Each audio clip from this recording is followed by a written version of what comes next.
দেওয়া হলো। আমি হাসি হাসি পড়ব ফাঁসি, দেখবে ভারতবাসী।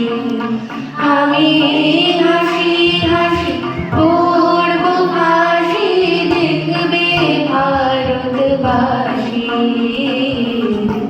একবার বিদায় দে মা, ঘুরে আসি। একবার বিদায় দে মা, ঘুরে আসি।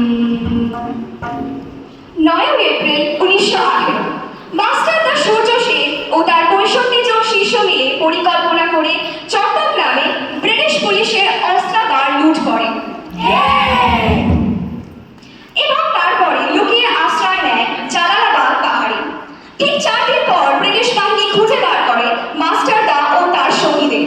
সেই দিনের অস্তমিত সূর্য ছিল সূর্য সেনের রক্তের রাঙা।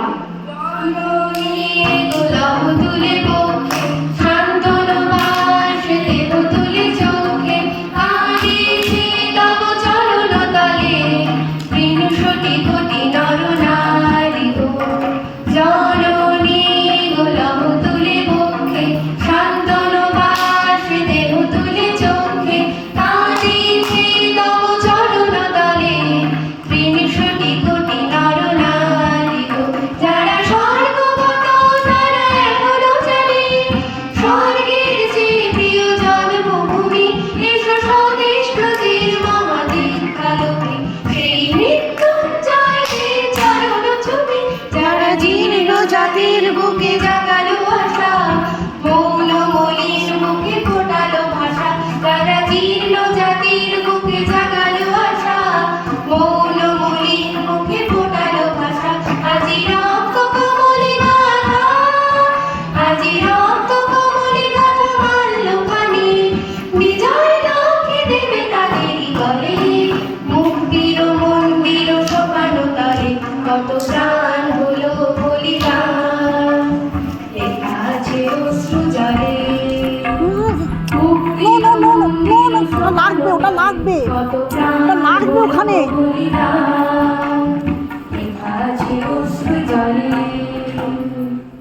8 ডিসেম্বর 1930 বিনয় বসু, বাদল গুপ্ত ও দীনেশ গুপ্ত শাহীন পোশাকে ট্যাক্সি থেকে এসে নামলেন রাইটার্স বিল্ডিং এর সামনে।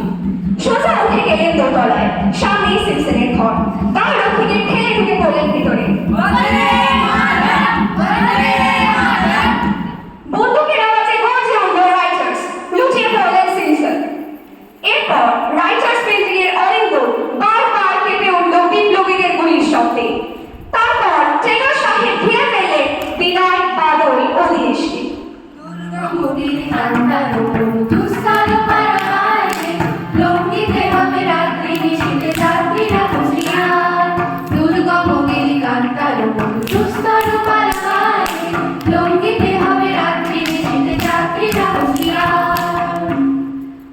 সেপ্টেম্বর 1930 তমলুকের মাটিতে কত হাজার ভারতীয়কে নিয়ে যিনি পুলিশ স্টেশন ঘেরাও করার লক্ষ্যে হেঁটেছিলেন, সেই মাতঙ্গিনী হাজরা পুলিশের নির্মম গুলি ও লাঠিচার্জ সত্ত্বেও তার হাতের পতাকাটি মাটিতে লুটোতে দেয়নি।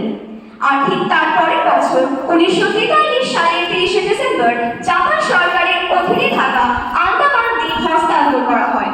সুভাষচন্দ্র বোস সূচনা করেন স্বাধীন ভারতের যাত্রা। আমি হাসি হাসি শুনে কেউ না আসে, তবে একলা চলো তোর ডাক শুনে কেউ না আসে, তবে একলা চলো, তবে একলা চলো, একলা চলো, একলা চলো, একলা চলো, তবে একলা চলো, একলা চলো, একলা চলো, একলা চলো, তোর ডাক শুনে কেউ না আসে, তবে